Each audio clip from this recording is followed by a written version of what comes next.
no afã de querer se livrar daquele problema, acaba aceitando essa condição, que nem sempre é uma condição benéfica. Porque nem sempre quita a dívida? Não. Quase, na maioria das vezes, dos casos que procuram o PROCON e procuram também o Poder Judiciário, o consumidor continua com a dívida, quer dizer, ele pagou grande parte daquele débito, né?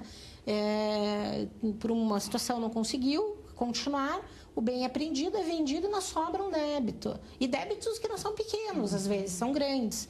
Então, esse é outro cuidado que o consumidor deve ter, né? Ele assina um documento e no próprio documento há a informação, não, mas o bem será apreendido, se houver ainda dívida, você terá que arcar. Então, são essas situações que procuram aí os PROCONs, né? Quer dizer, não se sabe como é que é esse processo de venda, né? Tem essa questão, como eu disse, do bem ser vendido por um valor menor do que o valor de mercado e a dívida sobra para o consumidor. E tem uma outra questão também, é como se houvesse uma quitação antecipada do débito. Então, os juros restantes também têm que ser descontados. Por isso que é perigoso o consumidor fazer essa negociação sozinho. E o projeto é uma opção importante, é uma luz que se abre, né? O projeto, na verdade, vai propiciar uma renegociação. E o projeto se destina àquela pessoa que realmente não tem... a sua renda, a sua situação econômica não permite ela pagar o conjunto das suas dívidas. Não é o objetivo do projeto atender as pessoas que não estão em situação de superendividamento. Mas o que é superendividamento, doutora? É quando o conjunto das dívidas da pessoa supera a sua capacidade, ela se vê impossibilitada de pagar o conjunto de suas dívidas. E conjunto de dívidas é o seguinte, é a água, a luz, o aluguel, o condomínio, todas as contas que ela tem no mês.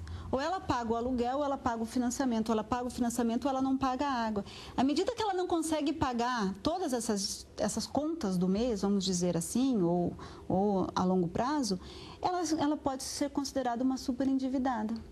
Porque a sua renda não permite que ela arque com o conjunto de todas essas dívidas. Mas nessa situação que foi exposta, o que é bom assim que as pessoas ser esclarecido às pessoas que quando elas compram um carro e financiam esse carro, na verdade, elas estão fazendo um contrato de financiamento dando esse carro em garantia no financiamento. E o que acontece? Os veículos se desvalorizam, né? O valor, claro, conforme a utilização, os veículos só têm a cair, é diferente do imóvel, que a tendência é aumentar. E a pessoa acredita que devolvendo o bem está quitada a sua dívida. E, na verdade, não, em regra não é isso, salvo se faltarem poucas prestações, alguma coisa. Então, o importante é que ela busque orientação, às vezes até de um economista, de um contador, ou lá no PROCON, ou na Defensoria Pública, que auxilie ela de alguma forma, para ela poder realmente fazer os cálculos, verificar o que é melhor naquela situação em concreto. Né? Porque cada caso também é um caso. Claro. Né? Muitas vezes falta tão poucas parcelas que é melhor ela obter, às vezes, uma outra forma, o valor para pagar essas parcelas e amanhã depois vender o carro e pagar esse outro financiamento. Então, cada caso é preciso ser analisado.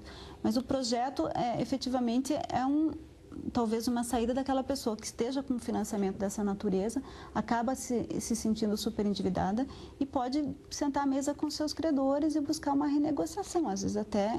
Inclusive, uma das perguntas do formulário é se aquela dívida tem uma garantia, e normalmente as garantias são de veículos, de bens assim, de consumo.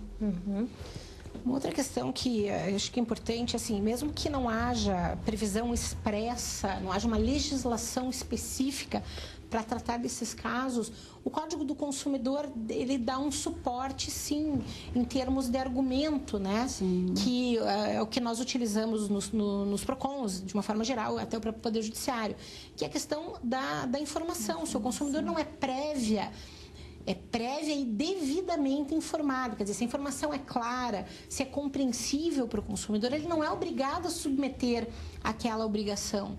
Um exemplo, ainda no financiamento de um veículo, em relação ao atraso, não é informado ao consumidor, no mais das vezes, que qual a taxa de juros que ele terá que suportar caso ele atrase o pagamento das parcelas. E às vezes um atraso de 15 dias, 20 dias, assim, não vou dizer que dobra o valor da parcela, mas aumenta significativamente. E essa é uma informação importante que não foi dada no momento da contratação. E é um argumento fortíssimo, né? A questão do vício de informação que pode ser utilizada pelo consumidor. Olha, não há informação clara. Se eu soubesse que era desta forma, eu não teria contratado. Um outro exemplo que normalmente não é informado ao consumidor. Por exemplo, o sujeito usa o cartão de crédito, né?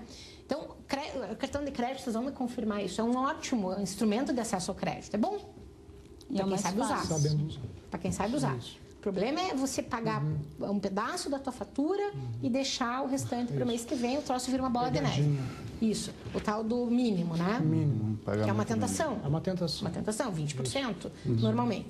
Então, não há dada informação para o consumidor que os juros que incidirão sobre a parcela não paga não vão contar do vencimento da última parcela, mas vão contar da data da compra. Então, às vezes, ele espera um valor e esse valor vem bem maior do que ele esperava. De novo, nós estamos diante de um vício de informação e a previsão expressa no Código do Consumidor que a informação é um direito básico, é direito fundamental. Olha, Cláudia, diga. No lançamento do projeto, nós convidamos a professora Cláudia Lima Marques, que, na verdade, é uma das maiores estudiosas no Brasil nesse assunto do superendividamento e em matéria de direito do consumidor também, muito respeitada, inclusive no exterior. E o que ela nos disse é o seguinte, que na época da elaboração do Código de Defesa do Consumidor, os doutrinadores canadenses e também europeus com que ela tinha contato alertaram que uma falha do nosso código foi de não prever um capítulo de tratamento de superendividamento. Aí, na época, os elaboradores do código e os cientistas que estavam trabalhando nessa questão disseram, mas não precisa, o nosso código tem o princípio da informação, tem, né, o princípio da boa-fé objetiva, o dever de transparência.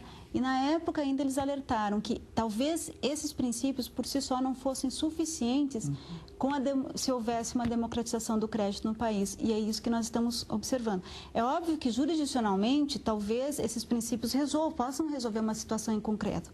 Nós temos que pensar que nem tudo deve chegar às portas do judiciário. Nós temos que ver uma sociedade que também ela possa se regrar sem a intervenção necessária e a imposição da decisão judicial.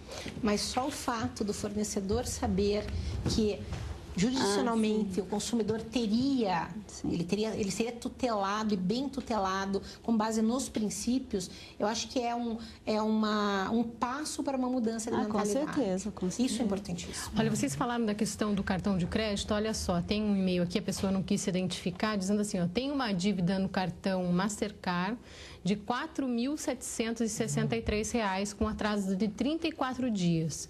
Gostaria muito de pagar. Procurei o banco que quer cobrar 36 vezes de R$ 340. O valor irá para 12.267,72 centavos. Esses juros pode ser cobrado? Ela diz ainda assim, a pessoa diz assim, eu queria pagar R$ 200 por mês, mas eles não aceitaram. Então, de 4.700 vai para 12.267 se ela pagar em 36 vezes.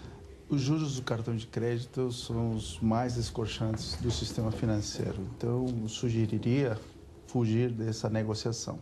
Existem juros menores para empréstimos consignados, por exemplo. Né? Então, é uma questão de pesquisa, de analisar se ela pegar, então, emprestado em outro lugar. Sim. Nós, economistas, temos algumas dicas. Né? A primeira, por exemplo, é apelar para um parente mais próximo. Né? É o dinheiro mais barato que você pode encontrar. Né? A segunda seria optar por vender um bem, né, dentro daquilo que você tem, né, para poder pagar as dívidas que você já tem.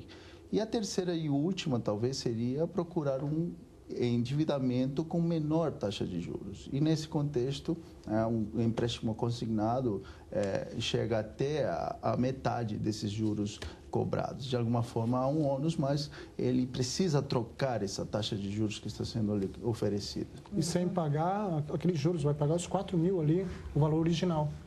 E contraindo um valor de 4.000, ela consegue quitar isso daí. O crédito consignado seria uma boa saída.